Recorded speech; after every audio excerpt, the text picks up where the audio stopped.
Vamos abrir o painel assim que nós começarmos o encaminhamento, que começa justamente agora.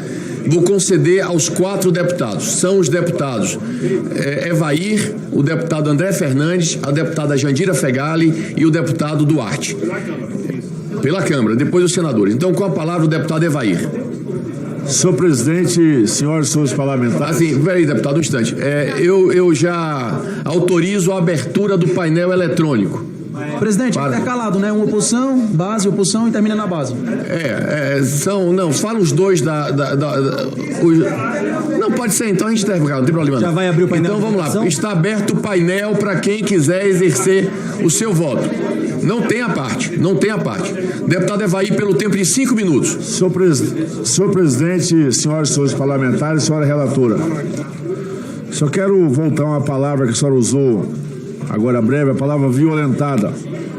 E vou disponibilizar para Vossa Excelência as imagens das mulheres de Israel que foram violentadas de verdade, imagens cruéis pelo Hamas, esse grupo terrorista que o PT e seus associados insistem em chamar de movimento, portanto não reconhece, para a senhora ver o que é a essência realmente de mulheres violentadas, e eu não vi de Vossa Excelência nenhuma manifestação nesse sentido, desse repúdio.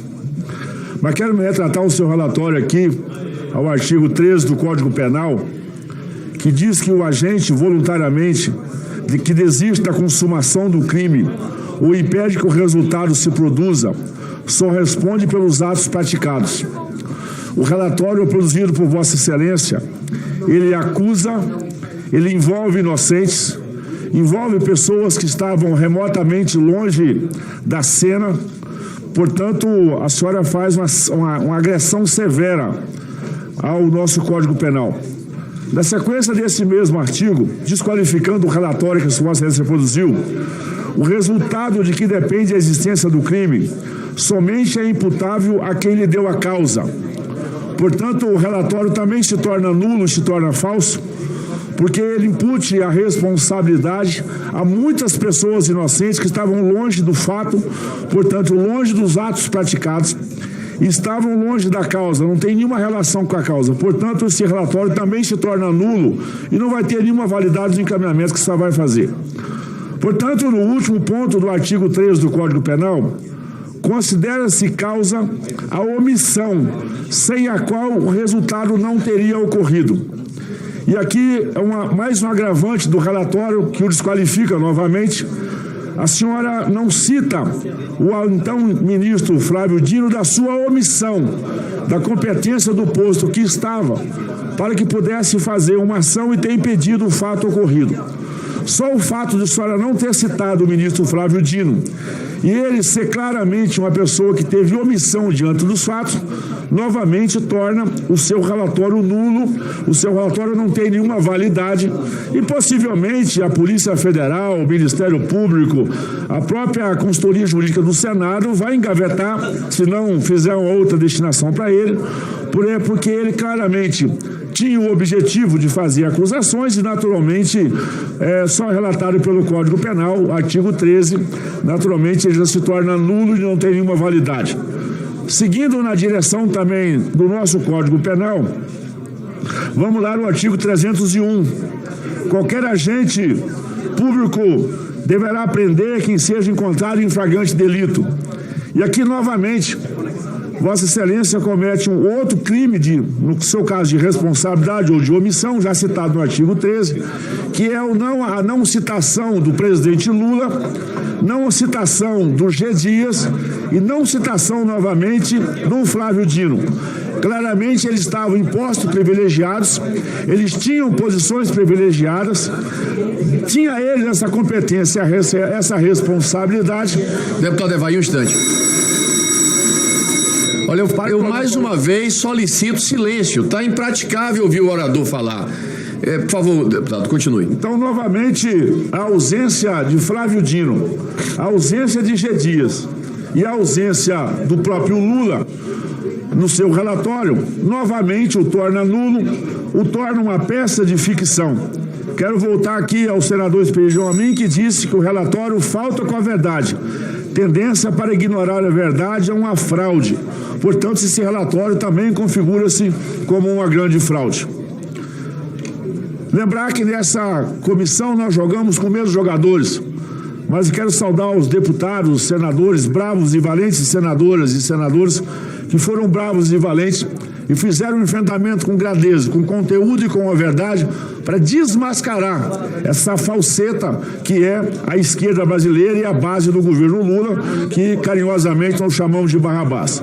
Portanto, esse relatório é uma vergonha, esse relatório é uma peça de ficção, ele é falso. Esse relatório é uma conspiração contra os patriotas desse país. Esse relatório é nulo e eu tenho certeza que será sepultado ao fim dessa CPMI. O nosso voto e a nossa orientação pela oposição, pela base do governo Jair Bolsonaro, é não a esse relatório. Antes de passar a palavra à próxima oradora, que é a deputada Jandira Fegali, eu quero destacar o seguinte, já está aberta a votação. Quem votar a favor do relatório da senadora Elisiane Gama, votará sim. Quem votar contra o relatório da senadora Elisiane Gama, votará não.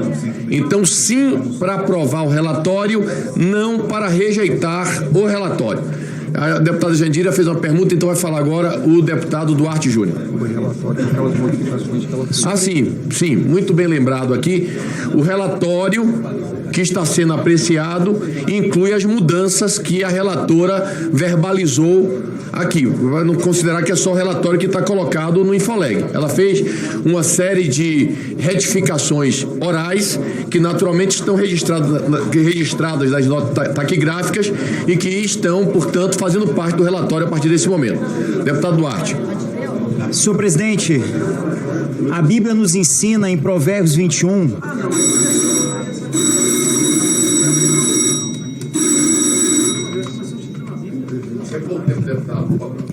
Muito obrigado, senhor presidente. A Bíblia nos ensina em Provérbios 21 que quando se faz justiça, o justo, o probo, se alegra. No entanto, aqueles malfeitores, aqueles que desviam das leis, não apenas de Deus, mas das leis dos homens, tremem, se apavoram. E é por essa razão que eu quero, em primeiro lugar, nesse encaminhamento favorável ao seu relatório, parabenizar a senadora Elisiane Gama pela coragem, pela seriedade, pela técnica, pela fundamentação teórica, pela fundamentação fática em que trouxe em seu relatório. Muito bem fundamentado. Quero, senadora Elisiane, parabenizar não só pela apresentação de um relatório. Costumam falar que CPIs, CPMIs não dão em nada, cabem pizza, mas o seu relatório demonstra que essa CPMI, que essa investigação cumpriu o seu papel. Claro, o papel de identificar aqueles que descumpriram a lei, aqueles que se acharam protegidos pelo escudo dos seus privilégios, do seu dinheiro, dos seus cargos públicos. A eles, nós estamos demonstrando que a lei existe e tem que ser cumprida por todos. O seu relatório também cumpre, e essa CPMI não faz diferente, uma função social de dizer ao povo brasileiro que nós não vamos anistiar aqueles que atentaram contra a democracia, aqueles que atentaram contra as instituições de justiça. Quero, senadora Elisiane, aqui também sublinhar a incoerência, a contradição daqueles que aqui defendem o extremismo. Por ora falam de Deus, falam da família, falam da pátria, mas sempre quando podem, agem levantando o nome de Deus em vão. Quando falam da pátria, esquecem que essa CPMI, ela nos deu a oportunidade de limpar a história, de punir aqueles que tentaram explodir bombas nas redondezas do aeroporto de Brasília à véspera de um Natal, aqueles que utilizaram todo o seu recurso para poder fechar rodovias e fizeram com que crianças corressem o risco de perder a sua vista, a sua visão. Falam de família, mas aqui, nesse último momento dessa CPMI, quando podem, atacam a família dos outros, atacam a família da senadora Elisiane. Isso é um absurdo. A senadora Elisiane é uma mãe, tem filhas, tem família. Ataque a senadora, ataque o seu trabalho, mas não ataque a sua família.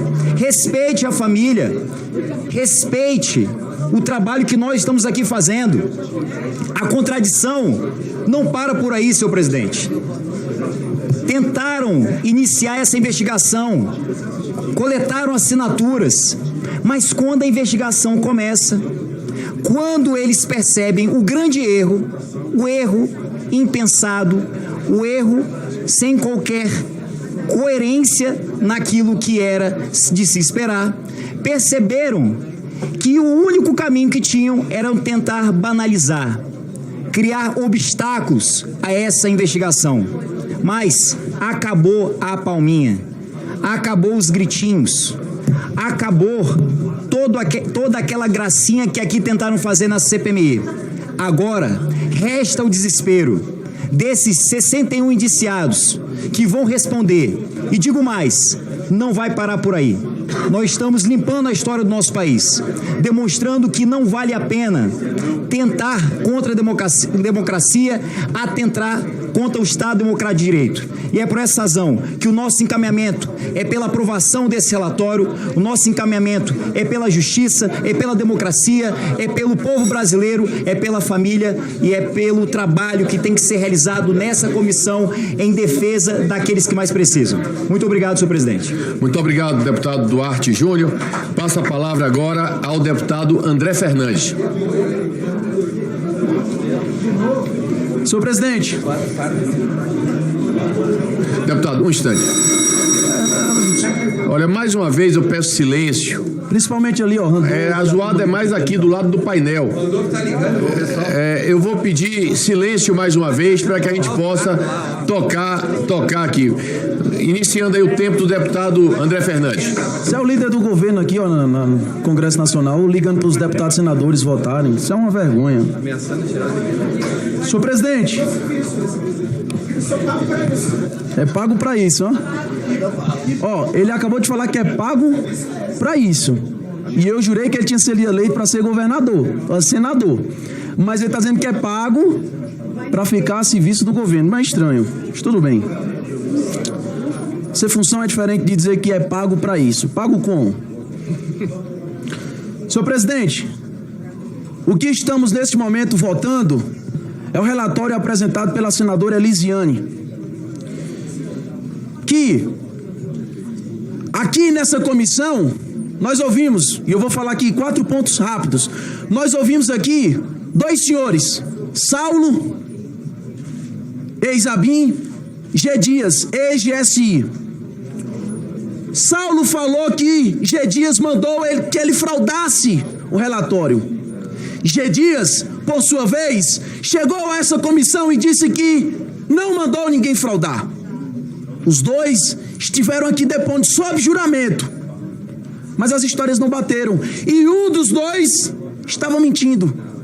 Mas eu olhei o relatório e a senadora Elisiane não indiciou nenhum dos dois. Está comprovado que um dos dois mentiu, mas nenhum dos dois foi sequer indiciado nesse relatório. G. Dias, que estava com os vândalos dentro do Palácio do Planalto, foi ignorado. Mas indiciaram Jair Bolsonaro, inclusive usando uma frase que ele falou em 1999. 24 anos depois, pegam uma entrevista de Jair Bolsonaro e usam isso como ponto para indiciá-lo. Mas G. Dias e Saulo, que estavam aqui, um colocando a culpa no outro, senador Esperidião Amin, um colocando a culpa no outro, ou seja, um dos dois mentiu, mas nenhum dos dois foi indiciado. Quem estava atuando na Força Nacional naquele dia não contém isso no relatório.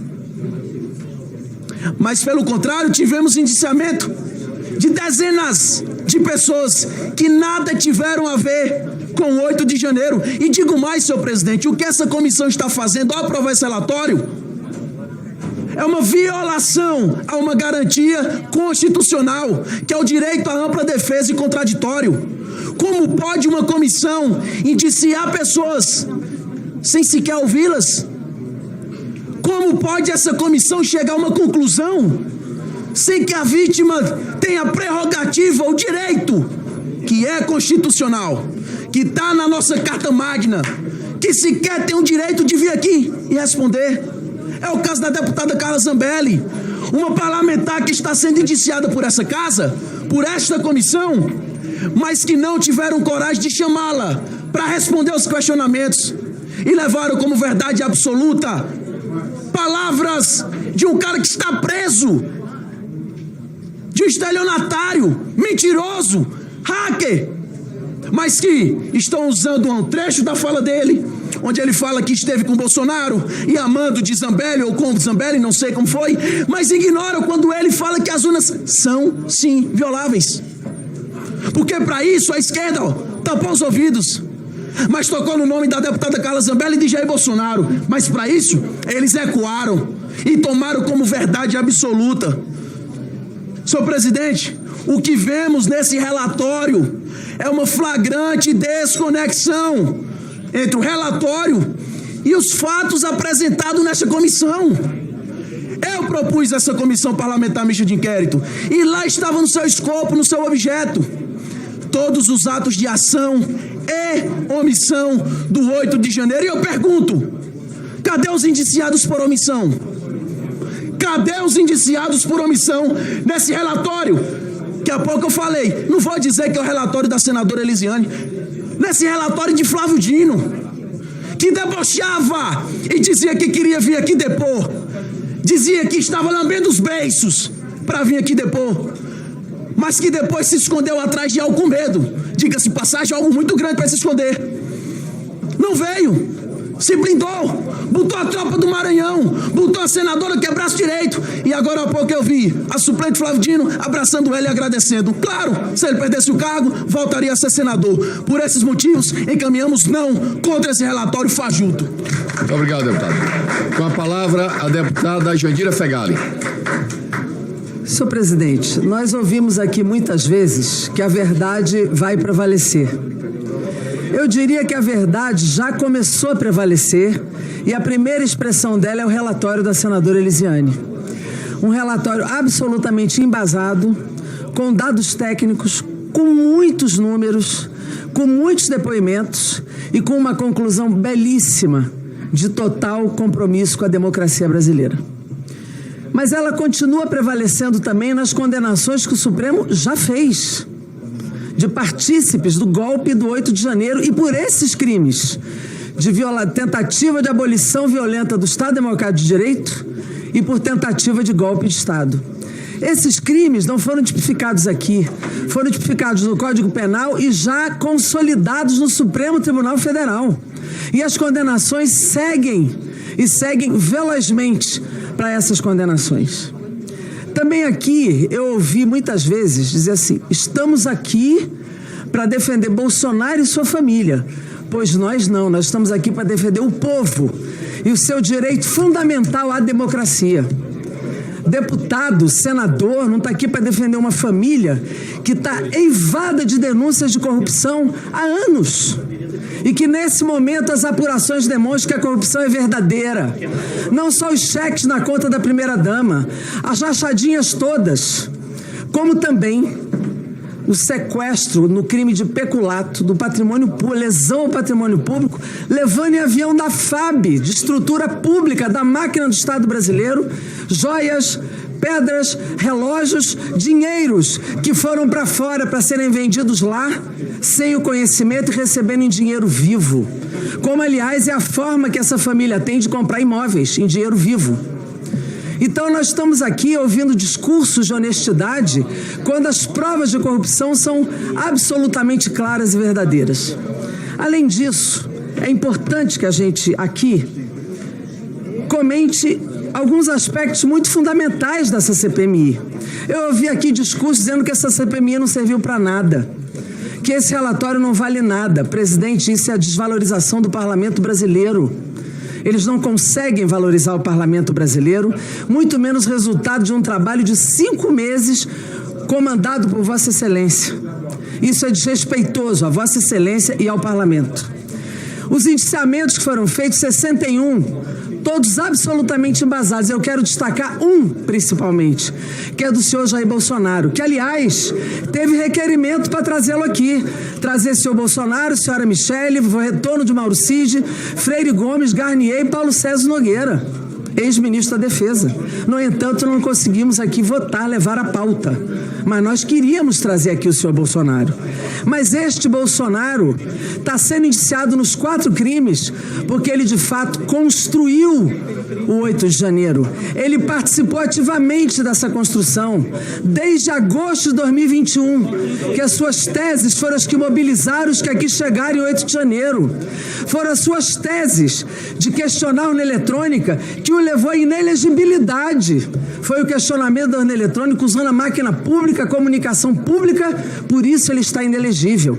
E com esta CPMI, as investigações estão em curso, espero que ele perca os direitos políticos, para além de perder a possibilidade de se candidatar, porque ele é o principal construtor da tese e o principal construtor na prática do golpe, da tentativa de golpe que foi feito em 8 de janeiro. A tese era sua, as lives eram suas, as manifestações eram suas, as mobilizações eram suas, os tanques na rua no agosto de 2021, comando dele, os caminhões que chegaram à noite estimulados e incitados por ele. Ele é o principal construtor da explosão antidemocrática que quebrou este parlamento, que quebrou o Supremo Tribunal Federal e que quebrou o Planalto.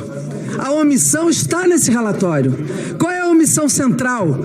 É uma omissão que eu falei aqui outra vez, deliberada de cumplicidade da Secretaria de Segurança Pública com o comando da PM do DF.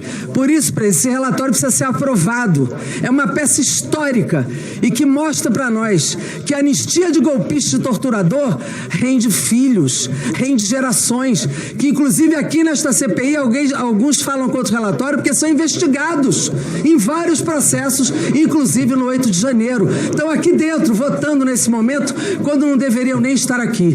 Por isso, presidente, terminando meu tempo, quero novamente dizer: não há anistia de golpistas, sem anistia de golpistas, e que viva a democracia brasileira, que viva o direito do povo brasileiro, que nós estamos aqui para defender. Esse relatório é uma ode à democracia, que é um bem fundamental de uma sociedade democrática e que lida com direitos fundamentais do povo brasileiro. Sem anistia para golpista, presidente. Muito obrigado, deputado. Para encaminhar, o senador Esperidião Amin. Presidente, o deputado Rogério não quer me deixar brandir esse seu panfleto. Eu também tenho direito. Eu tenho certeza de que o meu amigo Fabiano Contarato vai me dar uma cópia. Fabiano Contarato, fotografe e manda para cá. Eu também acho, é sem anistia. E é por isto que eu vou complementar aquilo que Vossa Excelência não me deixou complementar. A anistia, este relatório concedeu ao ministro Flávio Dino. De verdade.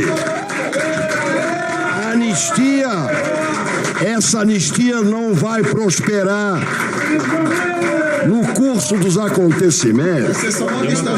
E aproveito para retificar a réplica que a minha querida senadora Elisiane Gama fez, quando eu consegui dizer, apesar da censura do equilibradíssimo e admiradíssimo amigo Arthur Maia, eu não consegui explicar o que era do meu direito.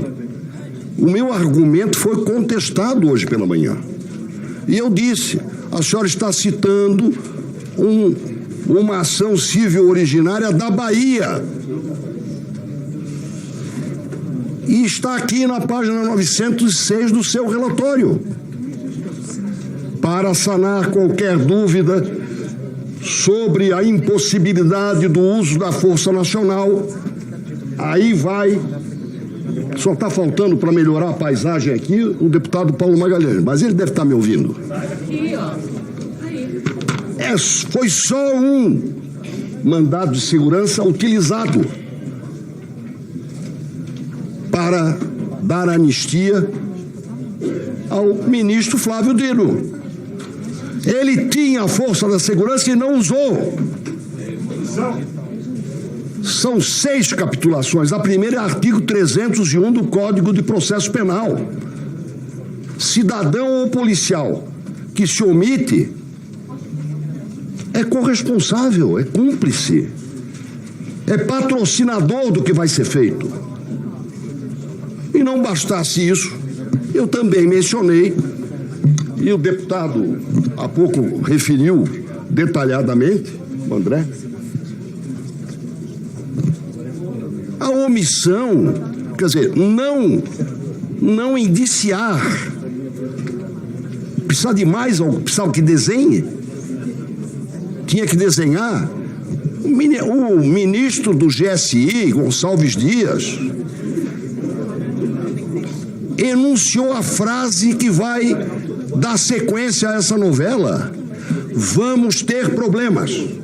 Vocês acham que ele disse isso às 8h56 da manhã do domingo, sabendo pouco? E foi num diálogo exatamente com o Saulo, que era o número 1 da ABIN. Ele era o número 1 do GSI e aquele era o número 1 da ABIN. Vamos ter problema. E fez nada. E ainda falam mal do Pôncio Pilatos. Cá para nós. É um nível de exigência absurdo. Portanto, eu fico feliz porque o grupo me concedeu o direito, já que a minha querida amiga Elisiane Gama não incluiu nas suas retificações esta, eu estou ocupando esse espaço do encaminhamento para respeitosamente dizer: os argumentos empregados para dar essas 2 anistias bastam para tornar o conjunto da obra prejudicada. A obra está prejudicada. Nós não conseguimos trazer a Força Nacional, não conseguimos chamar o chefe da Força Nacional e, apesar de lamber os beiços com vontade de vir aqui, não tivemos esse privilégio de trazer o ministro da Justiça e da Segurança Pública. Portanto, bastam estas 2 flagrantes omissões recidivas para que nós tenhamos que encaminhar um não que vai prosperar, porque este sim vai ter muito pouco valor no futuro. E o não vai prosperar na sequência do que a sociedade democraticamente vai apurar e conhecer. Muito obrigado.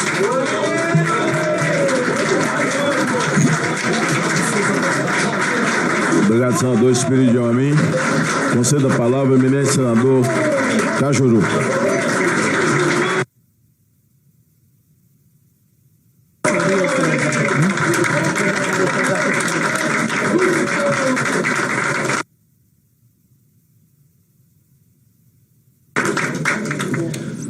Bom, inicialmente, Deus e saúde a todos e todas aqui presentes e aqueles que nos acompanham por todo o Brasil através de meios de comunicação. Eu aprendi na comunicação com o imortal Paulo Francis que para discordar de um companheiro, eu não preciso desqualificá-lo. E senador Isalci, senador Marcos Rogério, que estão aqui, sabem que eu nunca usei a tribuna para desqualificar nenhum companheiro meu, embora tenha discordado ideologicamente. Às vezes eu não sou compreendido nem por quem é do governo. Eu fui escolhido para ser vice-líder de Lula, líder de Alckmin na bancada, mas eles respeitam a minha liberdade, a minha independência, presidente Arthur Maia. Eu, por exemplo, tenho ótima relação com senadores bolsonaristas, que jantam na minha casa, como Tereza Cristina, Eduardo Gomes. A semana que vem, graças à lagosta do Sérgio, serão 14 senadores que vão jantar comigo na minha casa. Portanto, eu convivo muito bem. Não, posso convidar deputado também. É porque eu vivo mais aqui no Senado, né? Então, eu sou uma pessoa que realmente aprendi na vida, até porque eu apanhei demais, né, gente? Eu já fui um jornalista demitido ao vivo, o único na história do Brasil, né? Então, eu já aprendi, segundo a mim, injustamente. E a mim se lembra. Aliás, ele comemorou, na verdade, né? Brincadeira. Então eu só quero colocar aqui, presidente, o seguinte. Eu, por exemplo, não entendi na CPI e fui mal interpretado, inclusive, quando subi na tribuna e disse que eu não poderia, de forma alguma, classificar o ex-presidente Jair Bolsonaro como autor intelectual do que aconteceu dia 8 de janeiro. É a minha opinião, eu discordo de quem pensa assim, inclusive no meu governo. Muito bem! Da mesma forma, eu também não posso classificar o Lula como autor intelectual. Nenhum dos dois faria isso, na minha opinião. Nenhum dos dois. Eu queria ver, era financiadores presos, condenados, que foram responsáveis por pessoas infiltradas que quebraram os 3 poderes. Isso que eu queria ver. Infelizmente, parece que eu não vou ver.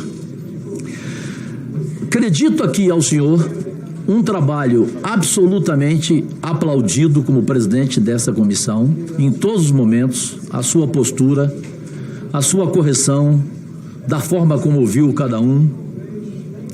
E em relação à senadora Elisiane Gama, pela convivência que tenho com ela, com a família dela, com a filha dela, que é uma cantora gospel, com o esposo dela, eu queria apenas, além de oferecer a minha solidariedade a você, lhe passar uma frase na altura da cegueira dele, do argentino Jorge Luiz Borges. Ele escreveu o seguinte, isso serve para você. O contrário do amor não é o ódio, é a indiferença, é o desprezo. E o esquecimento é a única vingança e o único perdão. Não vale a pena guardar ódio. Aqui cada um se comportou como quis. Esqueça o que aconteceu, viva de cabeça erguida. Evidentemente que eu vou encaminhar o meu voto, sim, pelo seu relatório. E aqui deixo claro que continuarei sendo assim, continuarei me posicionando assim e agradeço ao governo Lula por respeitar o meu direito de ser livre. Obrigado. Muito obrigado, senador Cajuru. Passo a palavra para encaminhar o senador Magno Malta. Senhor presidente, senhores senadores, senhoras senadoras, senhores deputados, senhoras deputadas, nós estamos chegando ao fim. Cada um defende o que acredita, cada um crê no que acredita. Houve desavenças, muitas vezes bate-boca, desentendimentos. Eu estive com o presidente, em alguns momentos também com a relatora, mas aprendi a falar a verdade sem ofensas pessoais. Tenho lado, verbalizo o que acredito, mas aprendi a respeitar as pessoas. E se alguém se sentiu ofendido por mim aqui, eu me penitencio nesse final de trabalho, que cada um busca fazer a sua parte. É verdade que nesse final cada um faz a sua colocação a respeito daquilo que fez durante os 5 meses. Eu estranho o fato dessa CPI estar se encerrando agora, porque normalmente CPI ela renova prazo.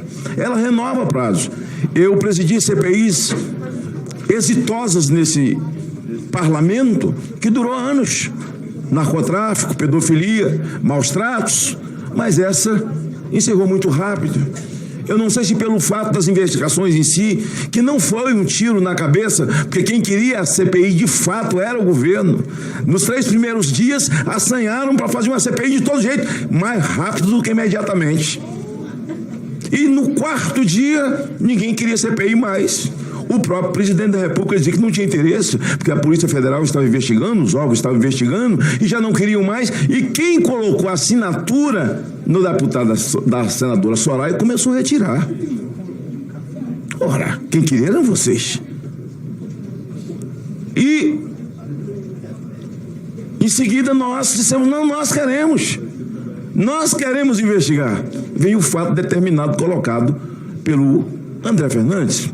Bom, o que nós vimos aqui, e eu não vou tecer pontos e comentários agora, porque é final, É um relatório que, na verdade, foi um contorcionismo de narrativas para se chegar em Jair Bolsonaro, que está indiciado por uma frase. Uma frase que ele disse, se referindo às feministas: mulheres daquilo duro. Cidade do Rio Grande do Sul, cidade exportadora de viado. Ele deve ter sido indiciado por essas frases que ninguém nunca comentou. Mas o comentário é que é muito mal esse cara. Os filhos dele são horríveis. Verdade. 2 meninos traquinos que ninguém nunca defendeu. Os 2 meninos de Lula. Uma riqueza esplendorosa. Nunca houve nenhum tipo de defesa, nenhum tipo de crítica. E as feministas de esquerda que nunca defenderam aquela que leva a culpa de todos os malfeitos do Lula, que é a dona Marisa, de saudosa memória. Então eu estou aqui porque Jair Bolsonaro já foi indiciado pela CPI do Covid. Quem leu, e eu trouxe todas as bulas para poder distribuir, já marcado direitinho nos locais. Se tivesse sido lido as bulas,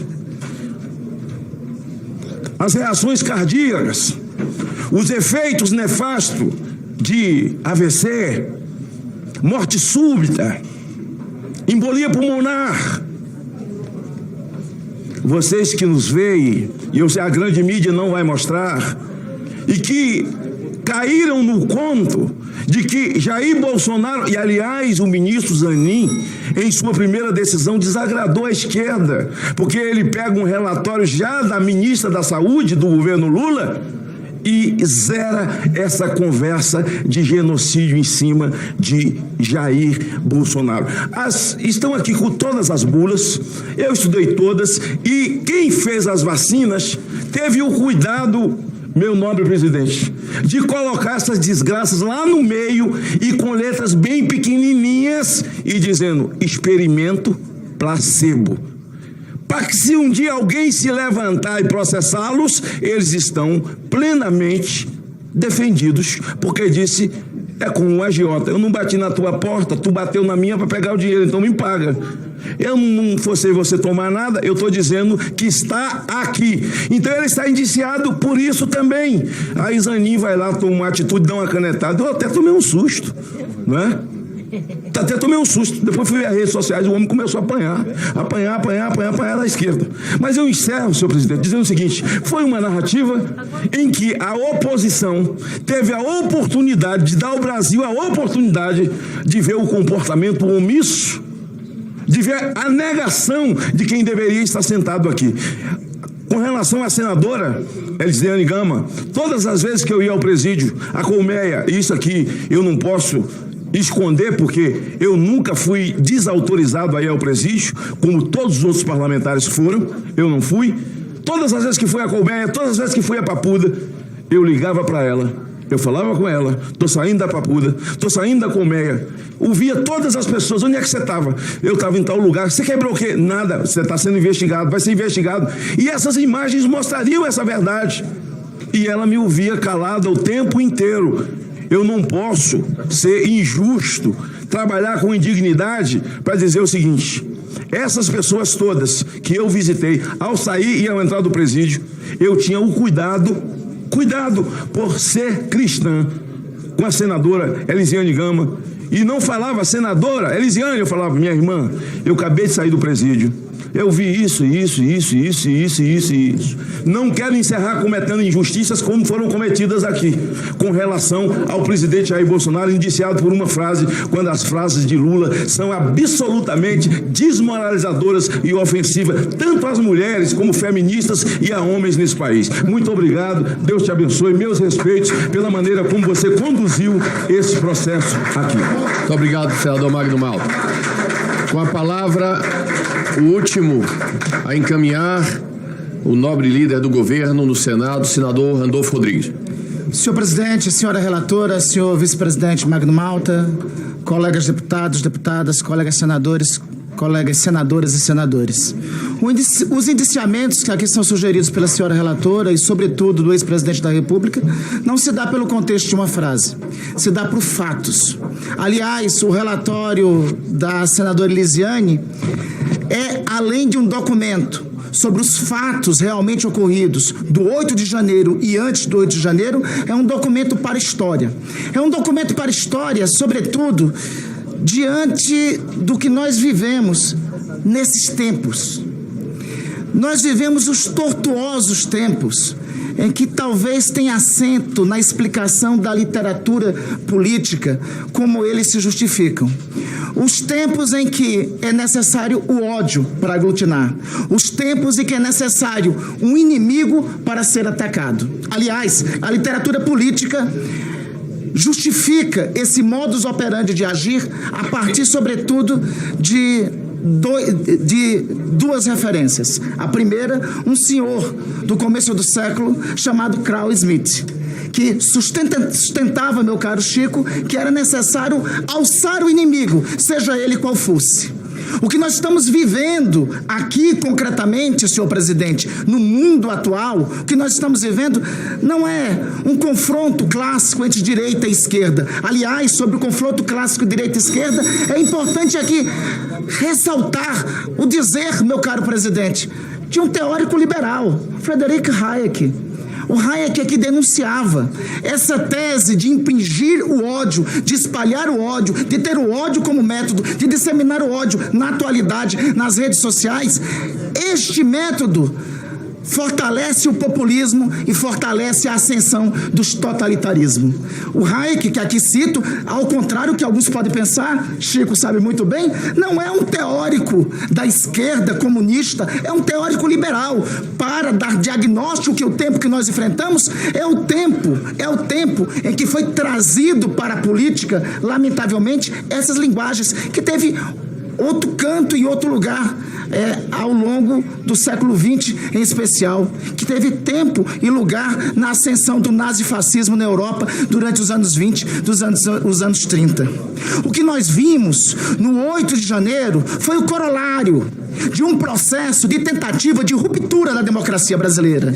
Esse corolário teve início no 1º de janeiro de 2019 com a posse do então presidente da República. Não foi fato à toa atacar as instituições do Estado Democrático de Direito. O Supremo Tribunal Federal não foi depredado somente no dia 8 de janeiro, foi depredado através de fatos, através de agressões, através de comícios ao longo dos 4 anos do mandato do ex-presidente da República. O Legislativo não foi agredido somente no 8 de janeiro. O Legislativo não foi invadido somente no 8 de janeiro, mas foi com desrespeito à separação dos poderes na conduta feita por parte do ex-presidente. Assim como o 8 de janeiro é um complemento de um ciclo que se inicia no 30 de outubro, com o não reconhecimento do resultado das eleições, que tem escalada com a ocupação da frente dos quartéis, tentando corromper o Estado Democrático de Direito, alegando a liberdade de expressão, como se a liberdade de expressão per si só pudesse ser princípio para corromper a democracia em nosso país.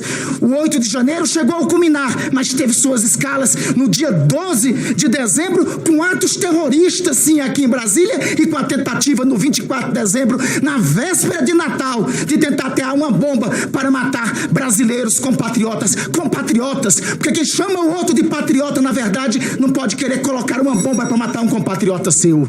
Essa CPMI chega ao final e queremos, em primeiro lugar, agradecer à oposição por ter proposto ela, e por ter corroborado junto conosco para que ela chegasse a esse fim. Por fim, eu queria aqui fazer uma homenagem, sobretudo, às mulheres dessa comissão parlamentar mista de inquérito, mas, sobretudo, as mulheres que foram agredidas nessa comissão mista parlamentar de inquérito, a relatora da comissão, a senadora Elisiane Gama, e, sobretudo, a deputada Jandira Fegali, que ao longo do tempo foram ofendidas nas redes sociais, foram ameaçadas de morte, mas conseguiram superar a tudo isso. O que vemos agora O aperreio que vimos agora, de gritos, quando tentamos usar a palavra, foi regra nessa comissão. A esses gritos seja expressado o número dos votos favoráveis a esse relatório. Os números dos votos favoráveis a esse relatório não podem ser questionados, porque também foi questionado o resultado das eleições e nós vimos o resultado que deu. Por fim, minhas homenagens ao presidente dessa comissão e à relatora. Aos senhores foi chamado para cumprir uma missão pela nação e pela democracia. Os senhores o fizeram com amor, com dedicação e sem medo. Sem medo, é assim que encerramos a CPI, porque a coragem é a matéria-prima da civilização. Sem anistia, para que nunca mais aconteça e para que nós nunca esquecemos o que aconteceu. Para Senadora Damares é quem foi atacada. Prevaleça sempre! Minha solidariedade à senadora Damares, que foi atacada. Sobrou folha, hein?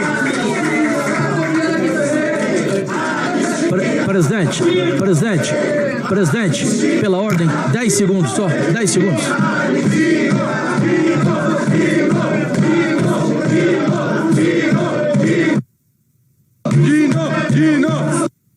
Ouvi aqui antes do meu agradecimento final, vou dar aqui 30 segundos aqui para o senador Cajuru, que quer fazer aqui trazer uma informação.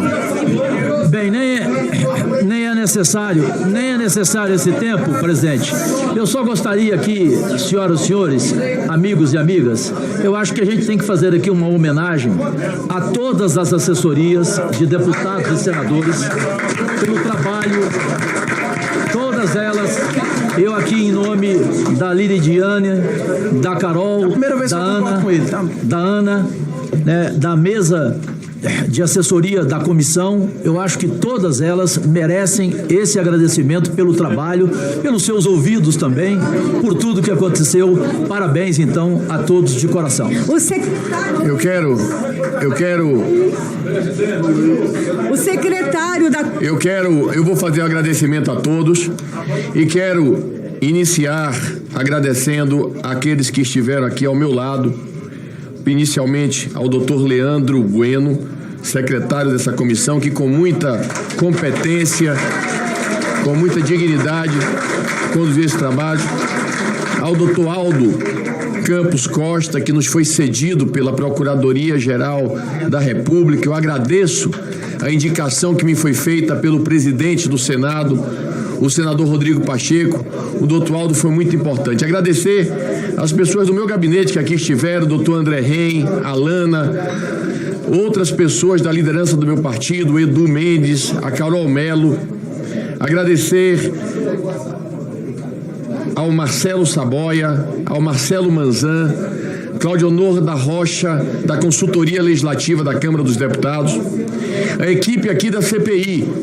Eu quero agradecer ao doutor Marcelo Lopes, doutor Renilson Prado, a doutora Lenilta Silva, que é diretor da Secretaria, o Marcelo Campos Melo, que é o diretor da Secretaria das Comissões, o Marcos Melo, que é o diretor das comissões, o Anderson Antunes, a Fernanda Lima, a Camila Bittar, a Érica Melo, a Renato Pérez, a Gabriel Udelsman, a Donald Portela, a Rafael Menezes, a Rosemary Simon.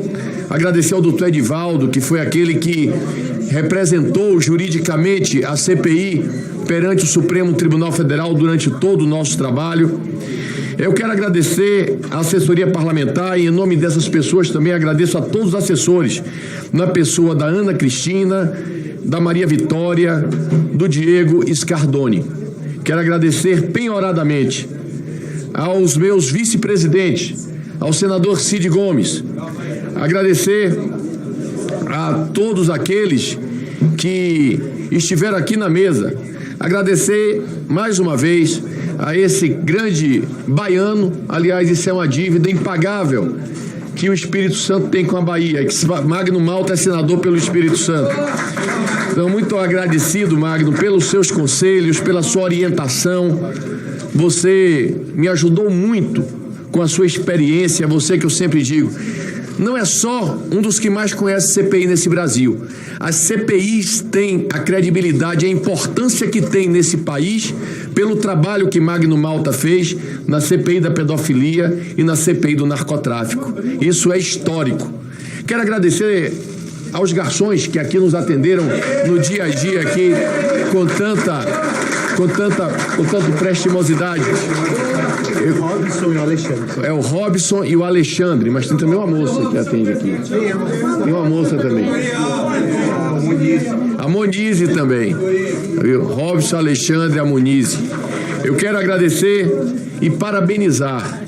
E em nome dela, parabenizar a todas as mulheres. É uma mulher guerreira, trabalhadora, corajosa, competente, dedicada, que saiu da sua origem humilde para hoje estar aqui como uma das personalidades políticas mais altas desse país. Eu não vou entrar na minha fala no mérito, nem do relatório, nem do voto separado. Não fica bem para mim como presidente, mas receba como parlamentar o meu aplauso a essa grande mulher que é a senadora Elisiane Gama. Eu quero dizer aos senhores, eu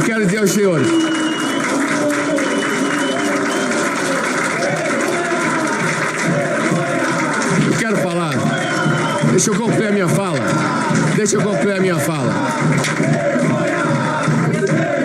pessoal, deixa eu concluir a minha fala, eu vou pedir, vamos concluir a minha fala.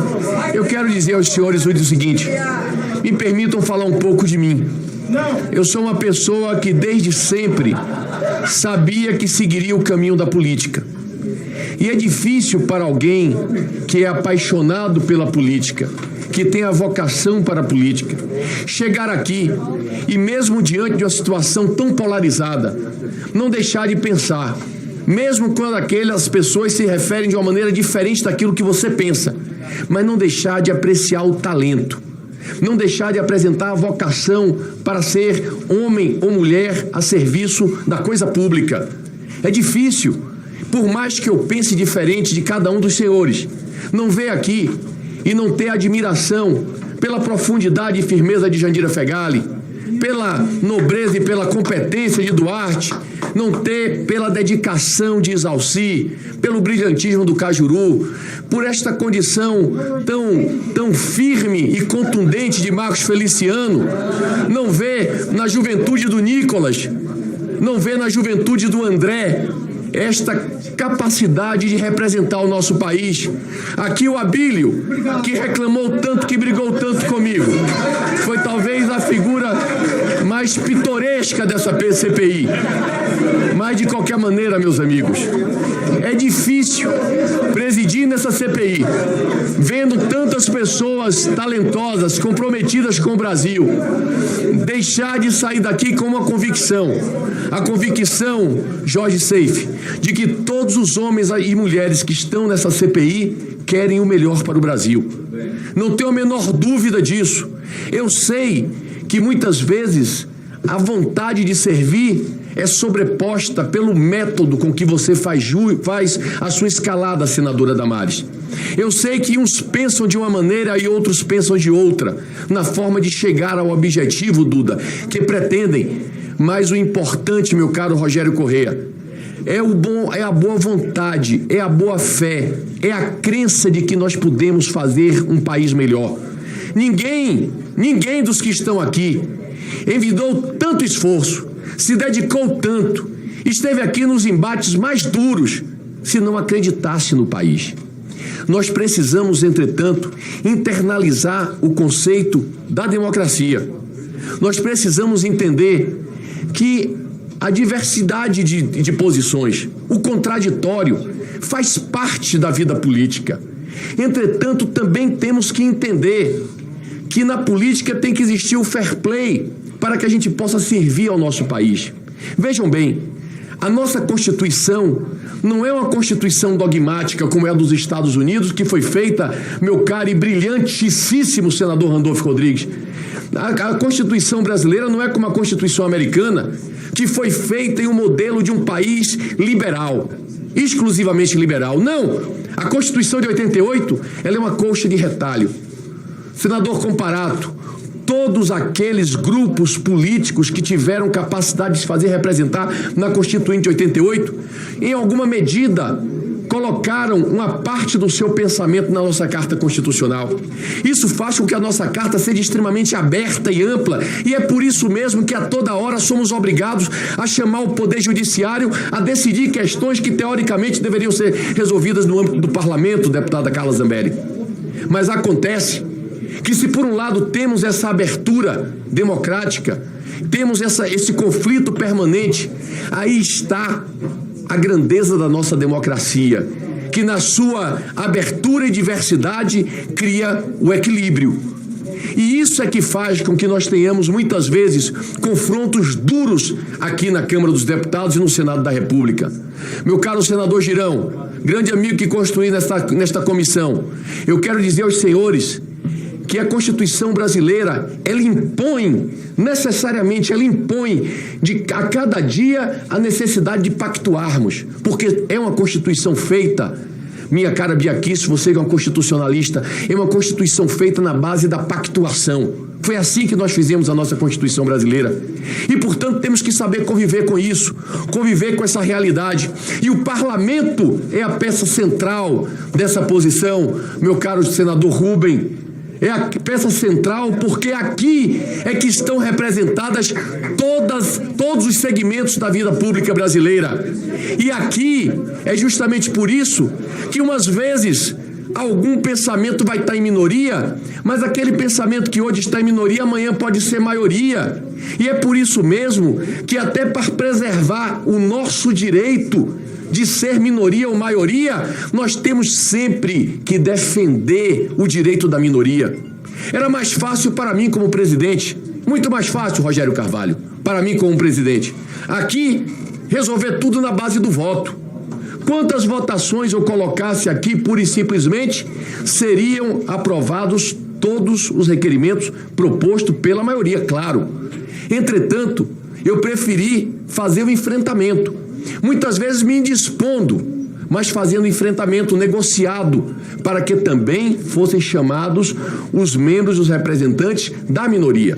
Mas aí também, obrigado Jorge, mas aí também eu quero dizer que esse acordo foi possível porque houve o fair play da maioria, que admitiu a negociação, que não teve o hábito autoritário e boçal de dizer não, eu não quero o acordo porque eu tenho um número. Não! Tivemos grandeza política para avançar, aprovando, Felipe Barros, aprovando todas essas mudanças que foram possíveis, todos esses requerimentos que foram possíveis do governo e da oposição. Portanto, meu caro Rafael Brito, portanto, meus caros colegas, senhores e senhoras deputados, eu não tenho dúvida nenhuma de dizer, nós cumprimos o nosso papel. Nós demos ao Brasil um registro histórico de um momento importantíssimo. Daqui a 100 anos será falado do que é o dia 8 de janeiro de 2023. Daqui a 100 anos será lembrado não o processo judicial que tramita do Supremo Tribunal Federal, porque lá está a portas fechadas. O que vai ficar para a história são os debates que foram promovidos aqui nessa CPMI, meu caro pastor Henrique. O que vai ficar para a história é aquilo que nós produzimos no nosso debate, no nosso contraditório, nas nossas diferenças. E isso é a beleza do parlamento. Eu sempre disse, a CPI talvez não traga nada de novo, mas a CPI trouxe a verdade na praça pública, meu caro Veras. Trouxe a verdade na praça pública porque aqui não há sigilo, porque aqui não tem porta fechada e por isso o nosso poder é o mais criticado, mas é também o mais permeável. É aquele que mais abre as portas. É justamente quando o parlamento se cala que a trama desembestada da injustiça e da intolerância devora a alma das nações. E nós não podemos permitir nunca que o parlamento se cale. Aqui nessa CPI, vivenciamos a síntese do radicalismo nacional que vivemos talvez desde o pré-impeachment da presidente Dilma. De lá para cá, o nosso país vive um processo de radicalização inédito desde 1988. Essa radicalização precisa ser submetida a um posicionamento maior de todos nós. Temos que internalizar nas nossas cabeças e no nosso coração que a democracia é maior do que esse radicalismo e que nós precisamos sim entender que o opositor não é um inimigo. Não é um inimigo. Quem pensa diferente, assim como nós, deseja o bem do Brasil. Mas o radicalismo que nós vimos, a diferença foi mostrado como é o parlamento. Os outros poderes não fazem isso, mas nós fazemos. Contradições que muitas vezes se colocam a ponto de que, minha cara senadora Soraya Tronic, você que todo dia esteve aqui nessa linha de frente, dizer que esses debates, esses enfrentamentos que nós fizemos, esses enfrentamentos que nós fazemos aqui e as contradições que nós temos acontecem no seio da CPI e até dentro do governo. Se olharmos para o governo, o depoimento e a fala, meu caro e brilhante senador Marcos Rogério, o depoimento do ministro da Defesa, membro do governo do presidente Lula, é de que não houve golpe. O depoimento e a fala de outros ministros é de que houve um golpe. E aí nós vivenciamos e notamos o quanto é plural esse país e o quanto é difícil tratar dessa situação. Eu quero, nesta fase final da minha fala, saudar, parabenizar, dizer do meu apreço, do meu respeito pelas forças armadas brasileiras, pelo Exército brasileiro. Não teve golpe nesse país, porque o Exército, que seria a única força capaz de bancar um golpe de Estado, na hora, se foi chamado em algum momento para disso participar, disse não. O Exército brasileiro demonstrou nesse episódio amor e respeito pela democracia. Portanto, o CPF de cada um é uma coisa, a instituição grandiosa a qual esse país tanto deve, que é o Exército Brasileiro, é outra coisa completamente diferente. E se havia o receio de que essa CPI fosse enodoar a imagem do Exército Brasileiro, estamos concluindo o nosso trabalho, senador Exalci, reconhecendo que o Exército Brasileiro cumpriu sim o seu papel nesse processo. Tenho certeza do que eu sinto como relação pessoal, de que saio de todo esse nosso encontro nessa CPMI com laços de amizade fortalecidos com todos que aqui estiveram. Tentei e acho que minimamente conseguimos tratar a questão com justiça. Pelo menos tenho certeza de que ninguém aqui poderá dizer que eu tratei com 2 pesos e 2 medidas, quem quer que seja. Atuei sempre com uma regra só, fazendo com que a vida e o trabalho, deputado Evaí, de cada um fosse respeitado na medida do ser parlamentar, que não é uma homenagem apenas à pessoa que está aqui com o mandato, mas àqueles que o elegeram.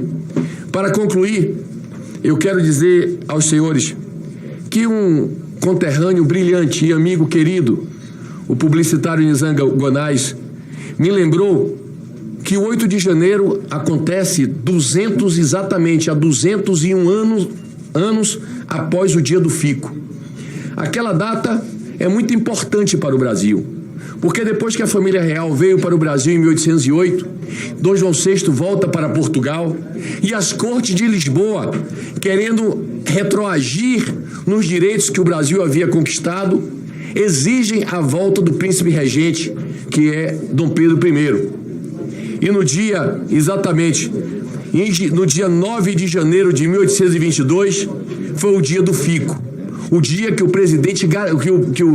príncipe regente garantiu a sua permanência e estabeleceu aqui o embrião desta grande nação que todos nós hoje somos parte.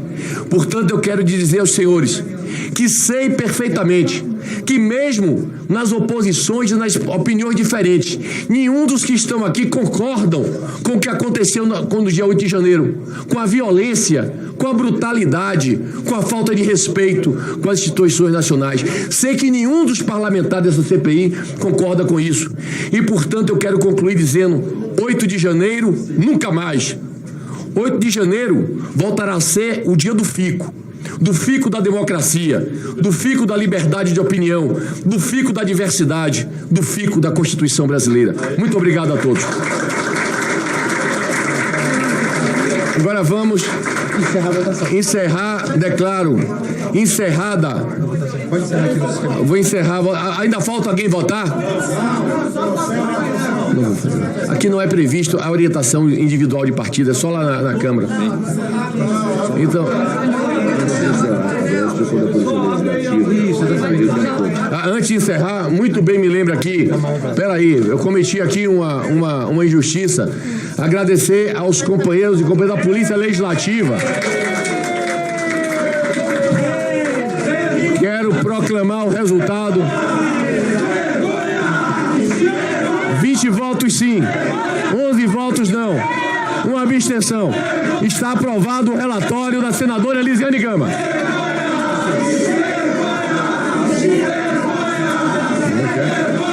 Nada mais havendo a tratar, havendo número regimental, coloque em votação as atas da 22ª e 23ª reuniões, solicitando a dispensa de suas leituras. Os senhores deputados e senadores que aprovam permaneçam como se encontram. As atas estão aprovadas. Não havendo nada mais a tratar, agradeço a presença de todos e declaro encerrados os trabalhos da Comissão Parlamentar Mista de Inquérito dos Autos de 8 de janeiro. Muito obrigado a todos.